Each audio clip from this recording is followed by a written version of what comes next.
There are two types of people in the world: people who like cleaning, people who don't. But no matter where you fall on the spectrum, knowing how to clean efficiently and effectively is always important. So today, I'm going to demonstrate how to properly clean a countertop surface, how to make an all-purpose cleaning spray, introducing the concepts of dwell time, and using the proper cloths for cleaning. To start, I'm going to make an all-purpose spray.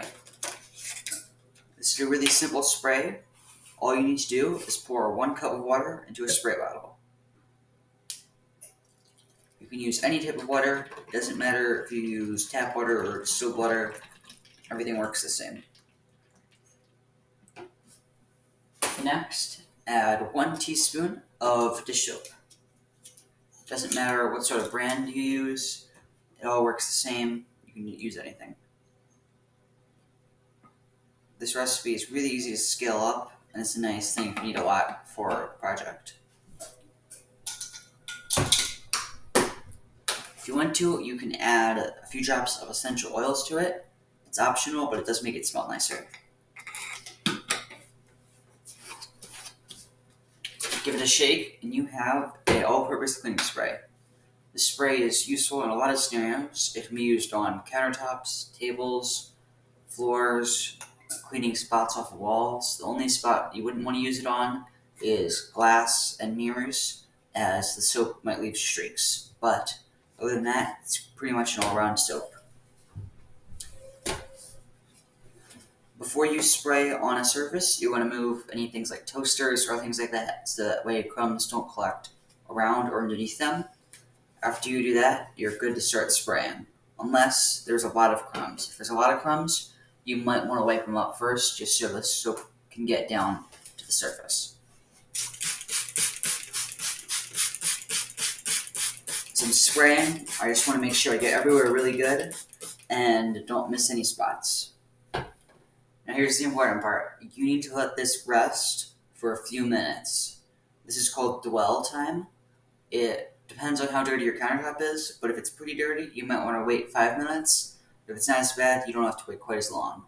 But you definitely need to let it have time for the soap in the mixture to get down into the grease and dirt and lift everything up. That way, when you come through with the towel, you can pick it up easily. On the topic of towels, using the right sort of cloth does matter a lot. Microfiber cloths are the best sort of cloth for cleaning. They pick up everything the best, and they can absorb the most liquid and get the dirt up. All the small fibers really help with the volume it can absorb. E-Cloths is a really good brand. There's a lot of over-expensive microfiber cloths and really cheap ones.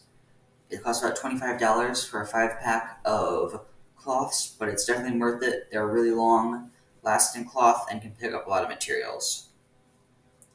As you go, you want to use an S pattern going back and forth.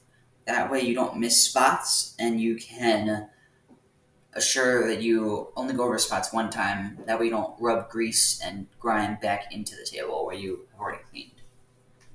This is pretty clean already, so I'm going to start now. In other circumstances, you might need to wait a few minutes though. I'm using the S pattern, going back and forth. If you have a big table like this one, you might want to divide it into 2 halves or however many you need to, just so you can get it efficiently. Just going back and forth with that S pattern. And now it's clean.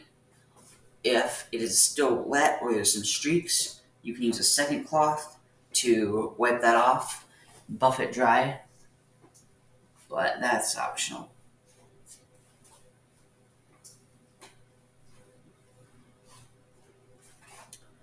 One thing to keep in mind is folding your cloth is pretty important. This way, your cloth only gets damp on one side. If you had it all scrabbled up in a ball, it would really only be good for one use. But when it's folded, you can fold it again and have a fresh, dry side to use, and it can really increase the longevity of your cloths. So that's pretty important to keep in mind, as a lot of people just use a scrabbled ball. I hope you've learned something about cleaning and are filled with a fiery passion to go forth and clean the world. Thank you.